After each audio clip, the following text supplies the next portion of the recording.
시청자 여러분 반갑습니다. 오늘도 하나님의 풍성한 축복을 빕니다.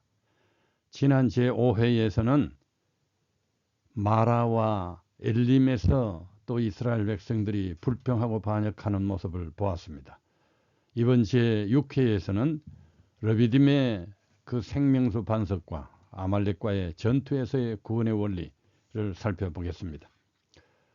그 엄청난 홍해의 이적을 경험했고 이제 애굽 땅에서 하나님의 산이 있는 땅으로 건너왔으면 이스라엘 백성의 마음과 자세도 달라져야 하는데 그들의 마음과 태도는 그냥 그대로인 것을 우리가 가슴 아프게 계속 보고 있습니다.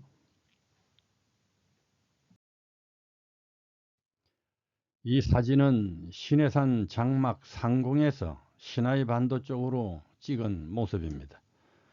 이스라엘 백성이 지나간 유적들이 있는 위치를 잘 보여줍니다.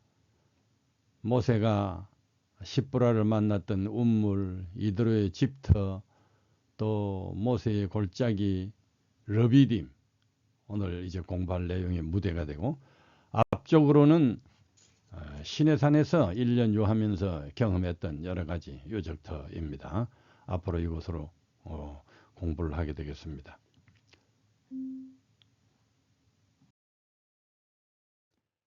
여기 사진들은 현재 그 유적지에 남아있는 모습들입니다. 실제 사진으로 그 증거들이 아주 분명합니다. 우리가 여행을 가면 볼 수 있는 장소들이기도 한데요. 이드로의 집터, 또 모세의 그 우물터, 또 르비딤의 쪼갠 반석에서 물 나온 이 사진, 거기 여러 모습들 보게 됩니다. 자, 르비딤에서 반석에서 물을 내심, 이스라엘 백성은 여호와의 명령대로 신 광야를 떠나 또 다른 곳으로 이동하였다. 그들이 르비딤에 이르러 천막을 쳤으나 그곳에는 마실 물이 없었다. 그러자 백성들이 또 모세에게 두털대며 우리에게 마실 물을 주시오 하고 소리쳤다. 그래서 모세가 그들에게 여러분은 어째서 두털대십니까? 어째서 여호와를 시험하십니까? 하고 꾸짖었다. 그러나 목마른 백성들은 모세에게 어째서 당신이 우리를 애굽에서 이끌어내어 우리와 우리 자녀와 가축이 다 목말라 죽게 하십니까? 하고 불평하였다. 그들은 음식물을 윤택하게 공급받을 때에는 그들의 불신과 불평을 부끄럽게 여기고 앞으로 여호와를 신뢰할 것을 약속하였었다. 그러나 그들은 그 약속을 곧 잊어버리고 그들의 믿음이 시련을 당하자마자 실패했다. 그들을 인도하던 구름 기둥이 신비로운 무성으로 어두워지는 것처럼 보였다. 그들은 모세가 누구이며 그들을 애굽에서 인도해낸 그의 목적이 무엇일까 하고 의심했다. 그들의 마음은 의심과 불신으로 가득 찼다. 그들은 궁핍과 고생으로 그들과 그들의 자녀를 죽이고 그들의 소유물을 자기가 취하여 부하게 되려 한다고 대담하게 그를 음해했다. 격렬한 소요와 분노 속에서 그들은 모세를 돌로 쳐 죽이려고 하였다. 그때 모세가 여호와께 내가 이 백성을 어떻게 해야 합니까? 얼마 안 가서 그들이 나를 돌질할 것입니다 하고 부르짖자 여호와께서 모세에게 대답하셨다. 너는 백성들 앞으로 가거라. 네가 갈 때에는 이스라엘 장로들을 데리고 나일강을 치던 네 지팡이를 손에 잡고 가거라. 내가 시내산 바위 위에서 네 앞에 서겠다. 너는 그 지팡이로 바위를 치라. 그러면 바위에서 물이 나와 백성이 마실 수 있을 것이다. 그래서 모세는 이스라엘 장로들이 보는 앞에서 그대로 하였다. 이 반석은 우리의 모든 필요를 채워주시는 그리스도를 나타낸다. 형제들아, 너희가 알지 못하기를 내가 원치 아니하노니 우리 조상들이 다 구름 아래 있고 바다 가운데로 지나며 모세에게 속하여 다 구름과 바다에서 침례를 받고 다 같은 신령한 식물을 먹으며 다 같은 신령한 음료를 마셨으니 이는 저희를 따르는 신령한 반석으로부터 마셨으며 그 반석은 곧 그리스도시라. 그리스도는 우리 모든 역경의 해결자이시며 우리 삶의 머릿돌이 되신다. 십자가에서 침을 당하신 그리스도께 믿음의 지팡이로 한 번 간구하면 영혼의 목마름도 생명의 배고픔도 다 충족이 되고 사막도 거뜬히 건널 수 있게 된다. 그런데 신자들이 어째서 먼저 염려와 불평부터 하는 것일까? 목이 말랐을 때 백성들은 여호와께서 우리 중에 계신가 아닌가? 만일 하나님께서 우리를 여기로 인도하셨다면 왜 그분은 우리에게 떡과 같이 물도 주지 않으시는가? 라고 말하면서 하나님을 시험하였다. 이처럼 불신을 나타내는 일은 죄가 되므로 모세는 하나님의 형벌이 그들에게 임하지 않을까 두려워하였다. 그는 그들의 범죄의 기념으로서 그 장소의 이름을 마사, 시험과 머리바, 다툼이라고 불렀다.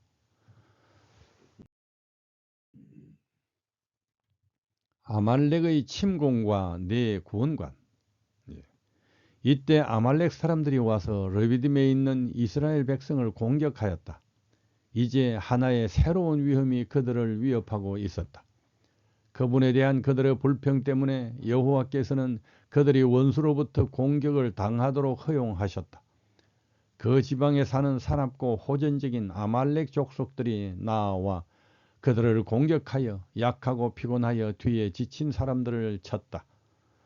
그러자 모세가 여호수아에게 병력을 동원하여 나아가서 아말렉과 싸워라. 내일 내가 하나님의 지팡이를 손에 잡고 산 꼭대기에 서겠다 하고 말하였다.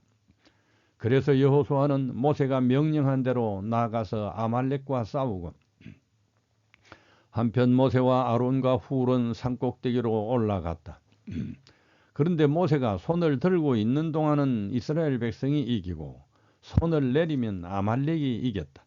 모세의 팔이 피곤해지자 아론과 훌이 돌을 가져다가 모세를 그 위에 앉히고 해가 질 때까지 그들이 양쪽에 서서 하나는 이 팔을 하나는 저 팔을 들어 그 손이 내려오지 않게 하였다. 이렇게 하여 여호수아는 아말렉군을 쳐서 완전히 무찔렀다.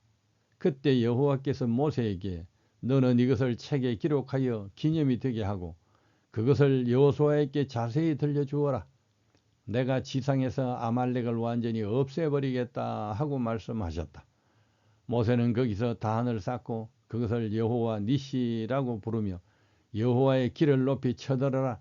여호와께서 아말렉과 대대로 싸우실 것이다 하고 외쳤다. 이 아말렉과의 전투에서 우리는 구원 얻는 믿음의 대표적인 네 유형을 볼 수가 있다. 1. 하나, 모세가 하나님께 손을 들고 기도하여 이겼으니 구원은 전적으로 믿음으로 얻는다고 주장할 수 있다. 이런 것은 믿기만 하면 구원을 얻는다고 생각하는 값싼 복음의 신앙관이다. 믿음 만능주의이다. 2. 다음은 싸움에서 이기는 것은 아무래도 적군을 무찌르고 쳐부수는 무력에 달렸다. 다른 것들은 정신적으로 사기를 북돋우는 기능은 있을지 몰라도 결과는 역시 군사와 무력의 실제적인 제압이다. 그러니 여호수아 군대의 능력으로 승리했다고 주장할 수 있다. 이것은 아무리 믿음이 있어도 계명을 지키고 사랑을 베푸는 행위가 있어야 구원을 얻는다는 신앙관이다. 이런 것이 행위의 의요 율법주의이다. 3. 다음은 이 둘을 절충한 합리적인 주장이 있다. 아무리 예수님을 믿어도 자기의 최선은 다해야 된다거나 자기의 최선을 다한 후에 예수님의 은혜가 더해져서 구원을 얻는다는 신앙관이다.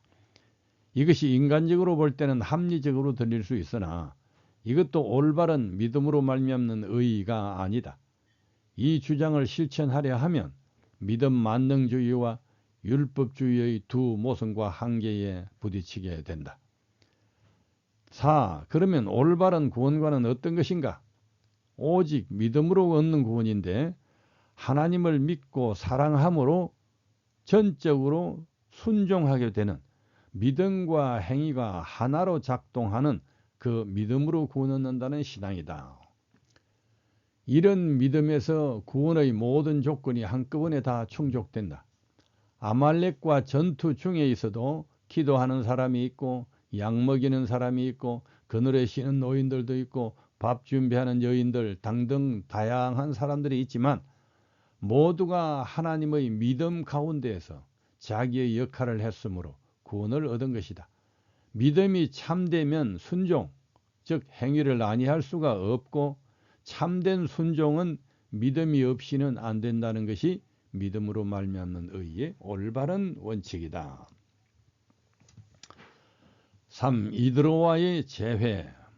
그때 이스라엘 사람들이 진을 친 곳에서 멀지 않은 곳에 모세의 장인 이드로의 집이 있었다. 이드로는 히브리 사람들이 해방되었다는 소식을 듣고 모세가 애굽으로 갈 때 돌려보낸 그의 아내 십보라와 그의 두 아들을 데리고 모세를 만나러 왔다.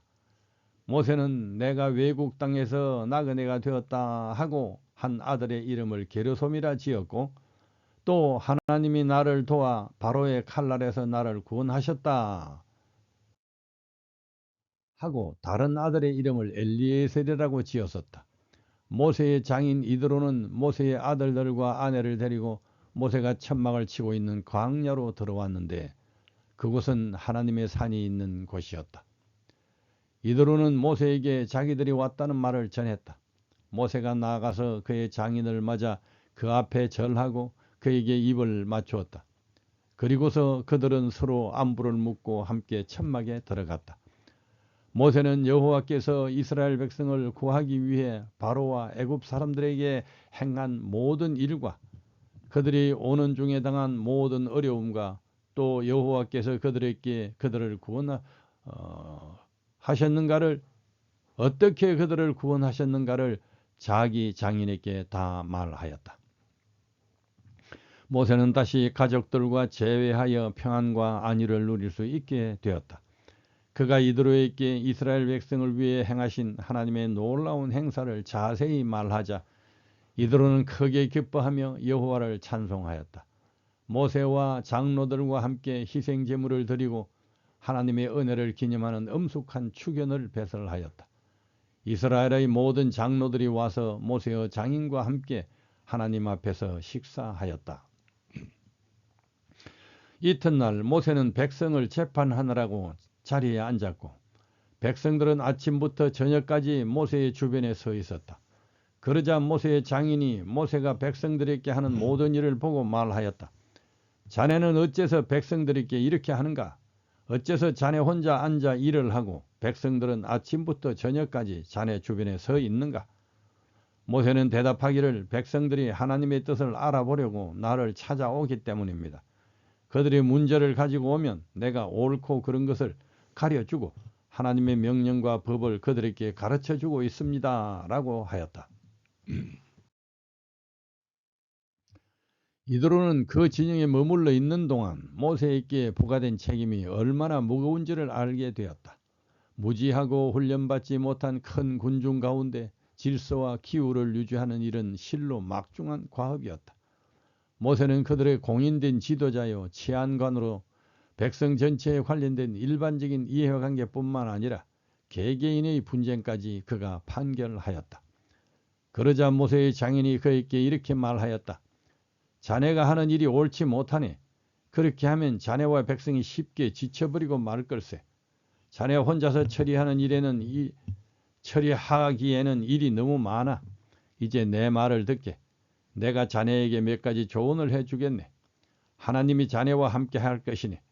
자네는 하나님 앞에서 백성의 대변자가 되어 그들의 문제를 하나님께 말씀드리고 백성에게 하나님의 법과 명령을 가르치며 그들이 어떻게 살아야 하고 무엇을 해야 할 것인가를 자세히 알려주게.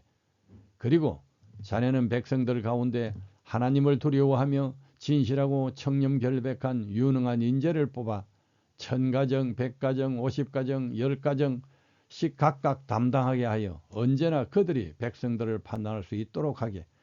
그들이 처리할 수 있는 문제는 그들 스스로 처리하게 하고 그들이 해결할 수 없는 어려운 문제는 자네에게 가져오게 하여 직접 재판해 주게. 이와 같이 그들이 자네와 짐을 나누어지게 되면 자네 일이 보다 쉬워질 걸세. 만일 자네가 이렇게 하고 또 하나님도 이것을 승낙하신다면 자네는 이 일을 감당할 수 있을 것이며 백성들도 만족스러운 표정으로 돌아갈 걸세. 그래서 모세는 자기 장인의 조언을 그대로 받아들여 이스라엘 백성 가운데 유능한 인재를 뽑아 그들에게 각각 1000가정, 100가정, 50가정, 10가정씩 맡겨 지도자로 일하게 하였다. 그래서 그들이 항상 백성들을 재판하는데 어려운 문제는 모세에게 가져가고 그들 스스로 해결할 수 있는 쉬운 문제는 그들이 직접 재판하게 하였다. 그 후에 모세의 장인 이드로는 모세의 전송을 받고 자기 집으로 돌아갔다. 제6회는 여기까지 하겠습니다. 다음 제7회는 시내 광야에서 여러 엄청난 사건들이 계속되는데 이제 시내 광야의 역사를 보게 되겠습니다. 감사합니다.